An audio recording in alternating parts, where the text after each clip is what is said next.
6h30, 9h, la matinale. Des moines et des moniales, ermites, vivent encore en bordure de nos villes et parfois même dans nos villes. Et Antoine Guggenheim, vous les avez rencontrés.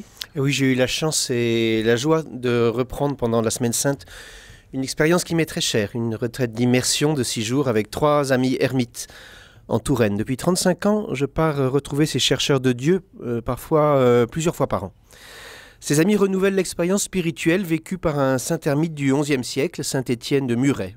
Saint Étienne, né dans une famille noble du Limousin, a répondu à l'appel de Dieu et est parti se former à la vie érémitique auprès des disciples de saint Romuald, le fondateur des Camaldules au Xe siècle. En fondant l'ordre de Grand-Mot, saint Étienne l'a doté d'une règle et de maximes rassemblées par ses disciples et ses successeurs au service d'une vie semi-érémitique, toute baignée de l'évangile et de l'amour de Jésus. 2 autres points remarquables. Les frères Lay et les clercs étaient originellement vraiment égaux, car la vocation monastique est une vocation de laïque et l'autorité n'y est pas liée au sacerdoce, mais aux besoins du travail et de la vie commune. La pauvreté, 2e point, n'est pas que communautaire à Grandmont, mais aussi personnelle. Le travail n'est pas une occupation du corps pour distraire des angoisses de l'âme en quête de Dieu, il est la condition monastique. Les 3 frères, dont un prêtre qui relève aujourd'hui l'ordre de Grandmont et son témoignage dans l'Église et le monde, se sont donc engagés par ce vœu d'érémitisme. Leur vie est un chemin pour adhérer à Dieu dans l'amour des frères.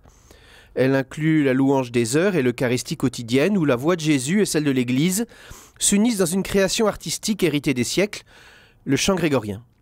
L'idéal monastique des ermites est que le travail des chants et celui nécessaire à la vie commune n'interrompent pas la recherche de Dieu, la prière, le combat spirituel et l'attention continuelle à l'amour infini, mais qu'ils les incarnent dans le réel.